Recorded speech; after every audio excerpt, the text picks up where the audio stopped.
नमस्ते अस्तु भगवन् विश्वेश्वराय महादेवाय त्र्यम्बकाय त्रिपुरान्तकाय त्रिकालाग्निकालाय कालाग्निरुद्राय नीलकण्ठाय मृत्युञ्जयाय सर्वेश्वराय सदाशिवाय श्रीमन्महादेवाय नमः।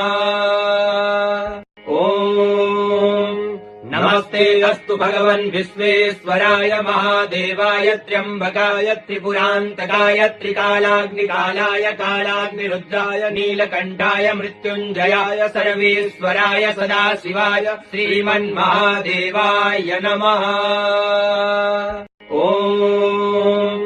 नमस्ते अस्तु भगवन् विश्वेश्वराय महादेवाय त्र्यम्बकाय त्रिपुरान्तकाय त्रिकालाग्निकालाय कालाग्निरुद्राय नीलकण्ठाय मृत्युञ्जयाय सर्वेश्वराय सदाशिवाय श्रीमन्महादेवाय नमः।